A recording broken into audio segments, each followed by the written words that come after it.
pertama harus perempuan. Harus oke. Perempuan dulu, oke. Ladies first.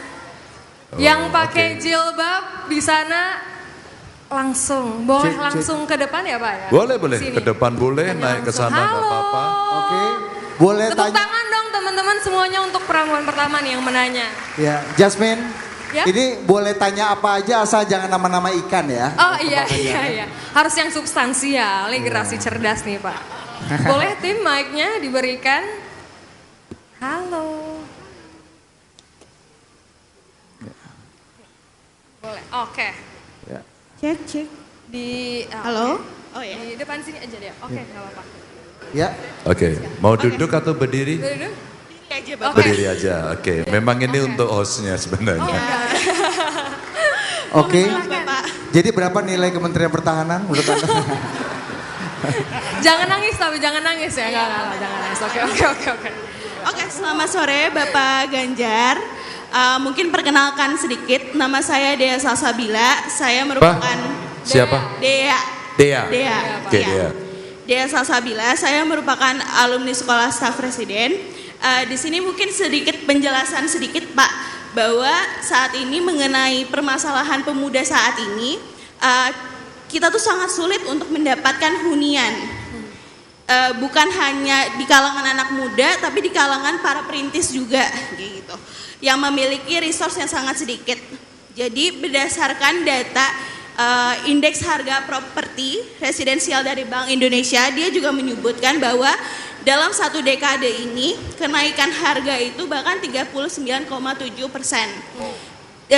Tidak berbanding lurus dengan kenaikan harga UMR. Jadi pertanyaan saya adalah bagaimana strategi dari Bapak Ganjar untuk menghadapi masalah ini, dan juga bagaimana dengan adanya program rumah kita sebanyak 10 juta itu dapat efektif dan juga tepat sasaran. Mungkin bisa juga dielaborasikan kira-kira mekanisme programnya seperti apa. Makasih Bapak. Wah, terima kasih deh ya. Ini 10 juta hunian nih lekat banget Ini, sama Gen Z dan milenial nih Pak. Ya. Iya. Ini pertanyaanmu udah kayak musrembang ya, Mas Ganjar ya, masa-masa jadi gubernur nih. Bener. Boleh silahkan langsung. Terima kasih Dea. Oke, Dea, makasih Dea. Tepuk tangan untuk Dea. Ya. Gimana tuh Pak? Ini biasanya teman-teman yang baru nikah nih Pak. Dea, di Dea. rumah. Cie. Kamu tinggal di rumah susun oke nggak? Oke ya? Oke. Selesai, itu jawabannya. Teman-teman terima kasih. Ini pertanyaan yang cukup banyak. Rasa-rasanya untuk mereka yang pendapatan jumlah tertentu perlu mendapatkan fasilitas. Saya mau sampaikan apakah bentuknya nanti subsidi, apakah bentuknya model seperti rusunawa atau rusunami. Maka saya tanyakan dulu tadi, kamu kalau tinggal di tempat rumah susun itu kira-kira oke apa enggak? Tapi yang perlu kita pikirkan adalah jenis rumah susunnya. Seringkali nggak nyaman, ya enggak? Kotor, jorok. Padahal di banyak negara maju, super blok itu sudah menjadi tempat yang sangat biasa.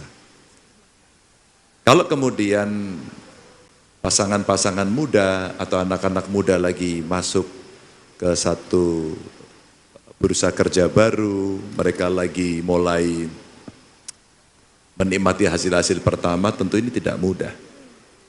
Maka pembangunan perumahan yang sekarang backlognya banyak sekali mesti kita kejar. Tapi saya pernah konsultasi juga dengan Ray untuk kemudian dia bisa mendesainkan rumah yang murah dan kemudian bisa menampung lebih banyak.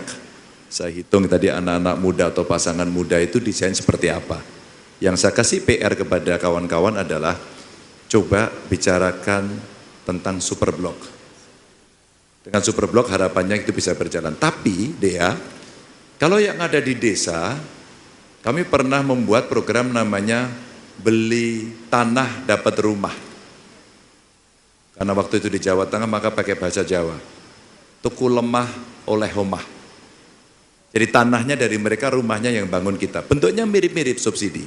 Tapi untuk ukuran yang lebih banyak rasa-rasanya pola-pola yang lain seperti model super blok yang bisa dihuni oleh banyak orang, baik itu milik ataupun sewa, itu menjadi bridging yang pertama.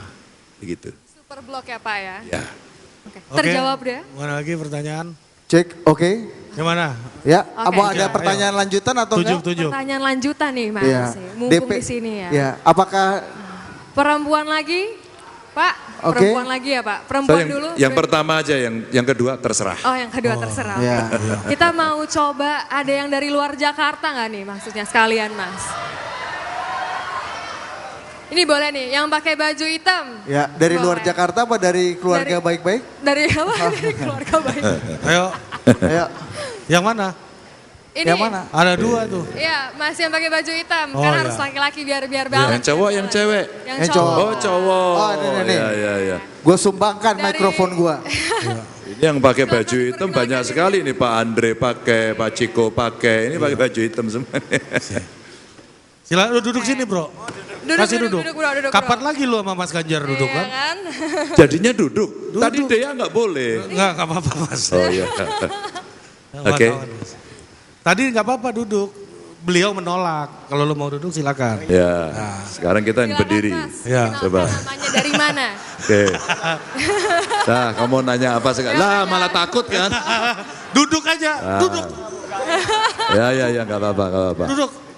Iya, duduk. Kalau kamu berdiri malah kayak debat sama saya loh. Iya.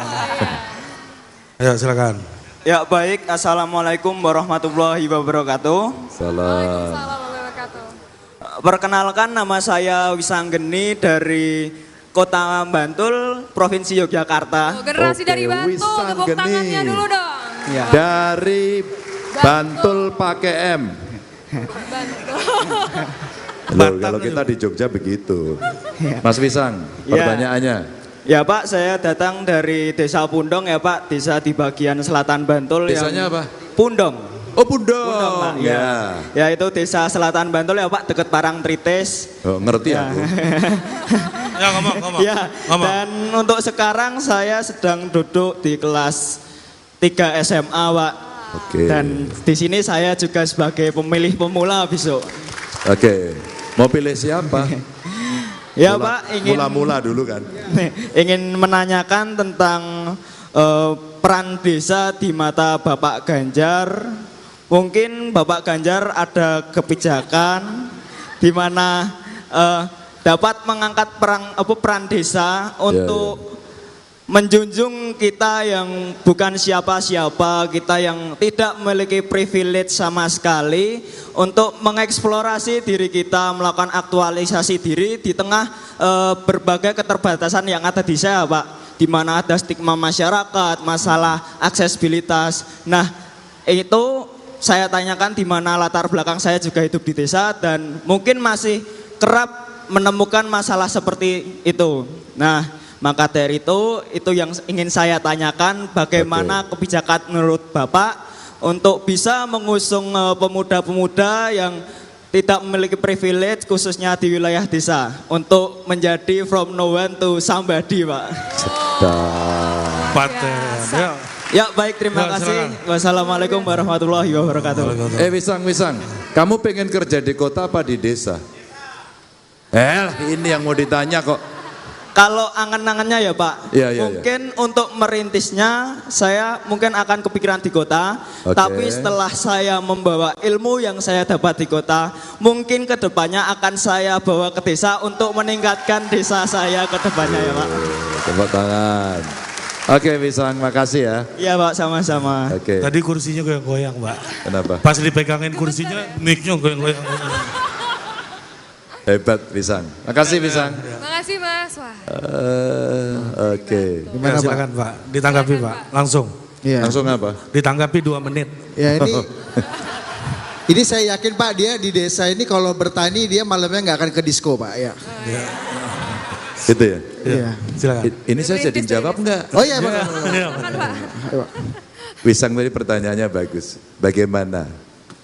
Tapi dia sudah membuat rute hidupnya nanti. Sudah disiapkan. Saya ingin ke kota untuk belajar terus kembali ke desa.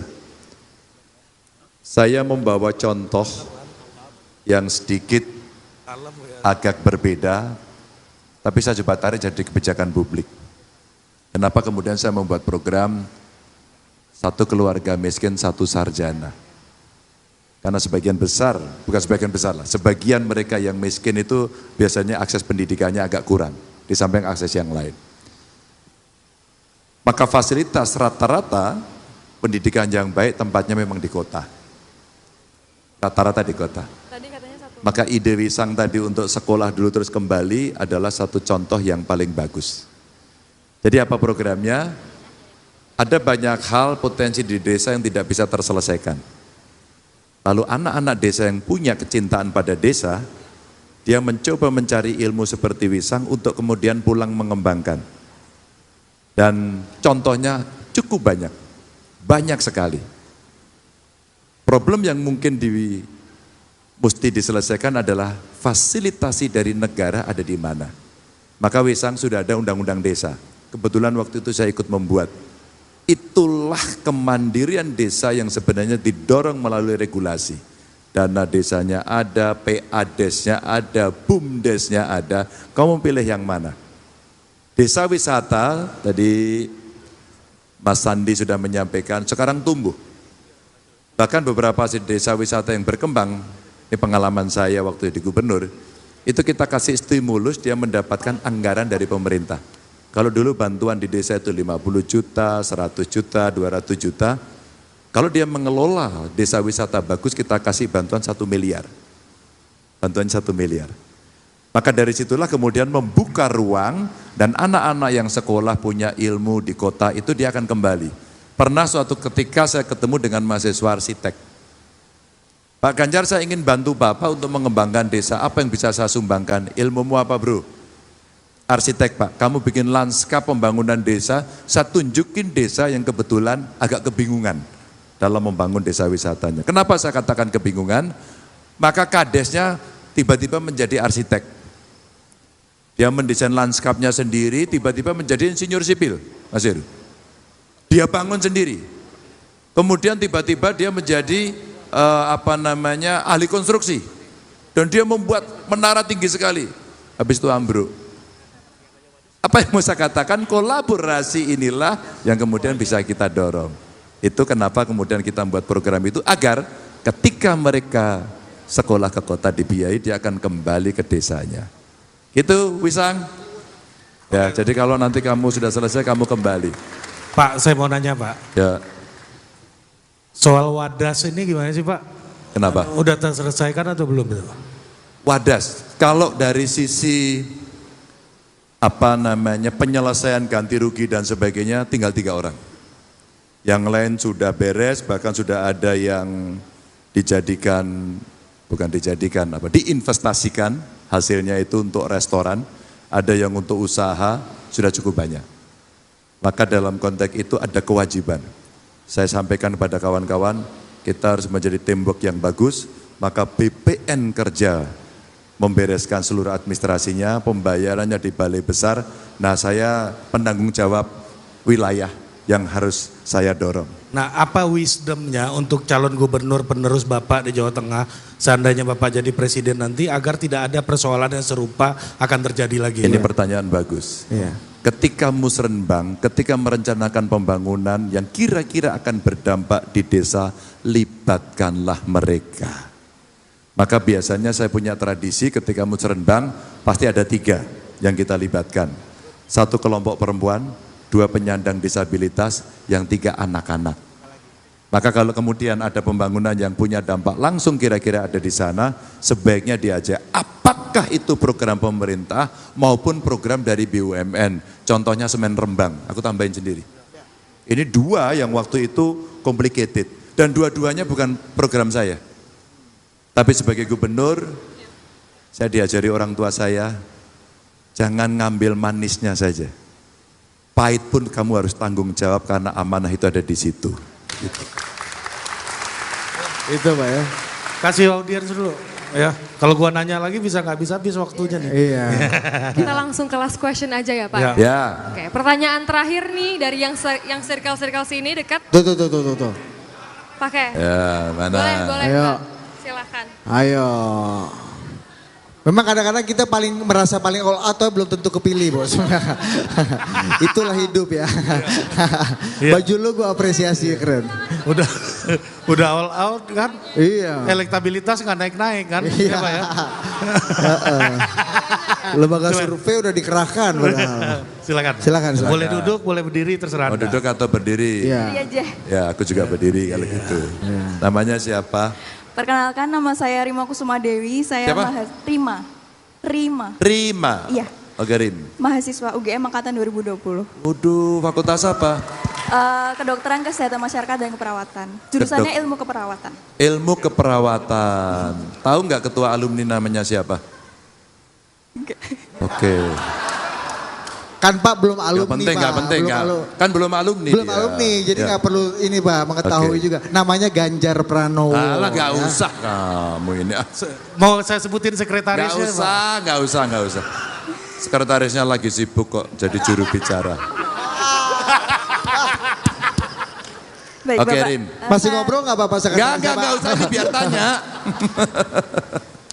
Oke, Rim. Saya izin bertanya, sebelumnya izin baca ya Pak, takut kelewatan. Nggak apa-apa.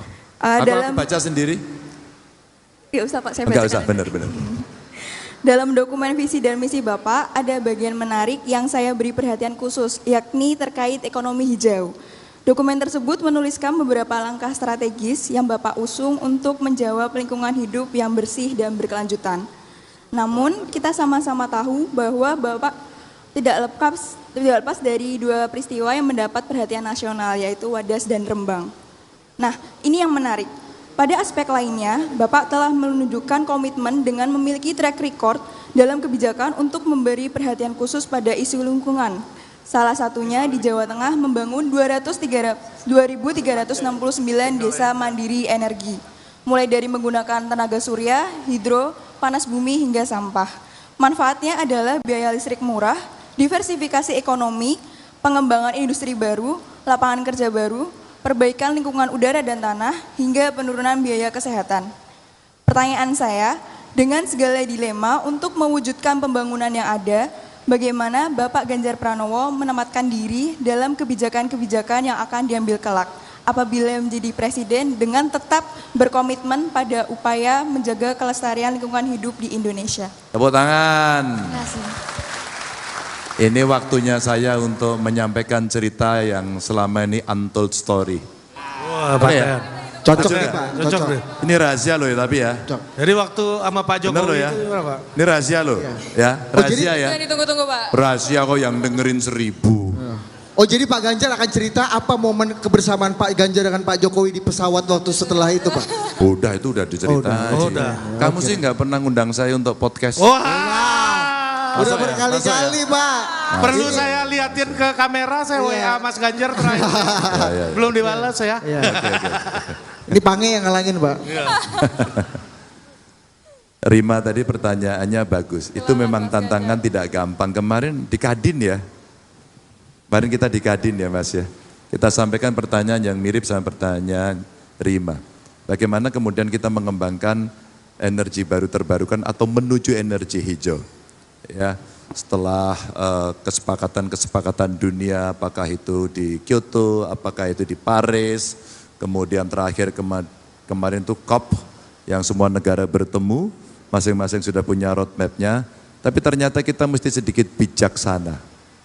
Apakah kita bisa tiba-tiba melompat, apakah ada transisi, maka kami memilih transisi. Kami pernah menghitung, kalau kita tidak merubah, maka biaya kita ya kira-kira tetap aja untuk memenuhi kebutuhan energi warga itu ya 1.300 triliun. Kalau kita merubah, angkanya juga so-so, sekitar 1.300-an triliun. Tapi 1.300 triliun transisi itu akan membuat kualitas lingkungannya relatif lebih baik. Kalau tidak, lebih parah. Kalau tidak, lebih parah. Maka ketika kemudian kita akan bergeser, ada yang kasih masukan. Jangan melompat cepat-cepat. Karena kita tidak menyiapkan atau belum menyiapkan dengan baik. Maka coba pertimbangkan potensi gas. Maka gas yang kita miliki cukup besar dimanfaatkan dulu. Ini sebagai stagingnya untuk menuju ke energi baru terbarukan. Dan tadi Rima menyampaikan kepada saya, itulah praktek dalam lingkup kecil yang pernah kami lakukan. Contoh, gas rawa. Ada yang tahu gas rawa? Boleh angkat tangan? Oke, tidak. Sekarang saya kasih tahu. Ketika kemudian daerah-daerah itu punya potensi lapisan geologis, dan di situ ada gasnya, daerah-daerah tertentu itu kata mereka, ini bahasa sederhana saya yang tidak belajar geologi, itu bekas-bekas rawa, jadi ada timbunan yang cukup banyak. Dan itu dalamnya tidak terlalu dalam sih, paling sekitar 30-50 meter. Dan itu cukup dibor saja langsung keluar gasnya, biasanya campur dengan air. Maka teman-teman para insinyur, staf-staf saya dulu hebat-hebat, mereka membantu untuk memisahkan air dan gas. Dan gasnya ini langsung mengalir ke seluruh rumah tangga, pemerintah fasilitasi dengan piping, pemipaan. Dan itu langsung masuk ke rumah tangga gratis. Ini contoh ya. Mereka akhirnya mengelola dengan meminta iuran untuk perawatan seandainya ada pipa bocor dan sebagainya. Tapi prinsipnya tidak dikenai biaya pada soal itu. Yang kedua, bagaimana menjaga lingkungan? Pertanyaannya sebenarnya seperti yang tadi. Melibatkan masyarakat dalam perencanaan pembangunan. Tentu kalau Indonesia besar sekali bisa dengan pola elektronik. Apa yang menjadi perhatian publik agar kemudian itu bisa diakomodasi menjadi sebuah kebijakan. Seperti tadi disampaikan ya, ada 3 yang menjadi masukan setelah keliling seluruh Indonesia. Maka kalau mereka diajak, mereka mengerti, mereka memahami, dan ini bagian dari roadmap panjang, maka relatif pendekatan kita akan jauh lebih baik. Apakah semen Rembang, apakah Wadas, ternyata dari awal memang kami tidak pungkiri. Saat itu sosialisasinya kurang masif, maka belum merepresentasikan seluruh yang ada. Nah, apa yang mau saya ceritakan, kemarin saya diwawancarai banyak media yang kemudian mengatakan pada aspek lingkungan. Judulnya kira-kira gini, tahukah saudara bahwa saya pernah menolak pabrik semen baru yang diusulkan di sekitar Rembang, Pati, dan Gerobokan. Pasti yang seperti ini tidak pernah menjadi cerita. Tahukah saudara ketika saya menolak semen yang ada di Kebumen? Pasti tidak menjadi cerita. Dan tahukah kita bahwa saya pernah menolak tambang emas yang ada di Wonogiri? Ini tidak menjadi cerita. Yang jadi cerita biasanya ada konflik. Tapi ketika ada konflik pun tidak boleh cuci tangan. Awalnya saya datangi, apakah itu semen Rembang, apakah Wadas. Dan isunya sebenarnya tidak melulu lingkungan. Ketika yang di-quote lebih banyak aspek lingkungannya, maka algoritma lingkungannya yang keluar terus. Padahal tidak. Aspek bisnisnya, aspek sosial, aspek politiknya di sana ternyata cukup kuat. Maka saya sudah menyiapkan teman-teman saya untuk saya pengen membuat semacam buku cerita bagaimana menyelesaikan cerita masing-masing. Semen Rembang yang dulu orang marah menolak, sekarang masih ada yang marah, gitu. Boleh. Buat saya itu sah, itu hak warga. Maka pada saat dalam bisnis migas itu ada PI ya, participating interest ya, itu 10%. Sehingga daerah itu boleh turut serta mengelola. Itu saya contek, sehingga di Semen Rembang itu ada 6 desa yang mereka punya saham dari perusahaan itu. Tapi karena perusahaannya sudah go public, maka kompromi kita dibuatkan anak perusahaan yang supply, menjadi supply chain di pabriknya itu, dan itu sahamnya dibagikan kepada 6 perusahaan itu. Tentu tidak dalam posisi mayoritas, karena kalau dia mengeluarkan modal tidak kuat. Dan itulah kemudian cara saya mencoba mengajak masyarakat sekitar bisa mendapatkan manfaat. Mudah-mudahan menjelaskan. Tapi dia lagi nulis luar WA. biasa, terima kasih Mas Ganjar. Oh, Mas cocok Ganjar, nih Pak untold story-nya tuh Pak. Mas, kalau boleh Mas, ada satu untold story lagi. Kan kami di sini mewakili generasi perintis di 51 titik ini Mas.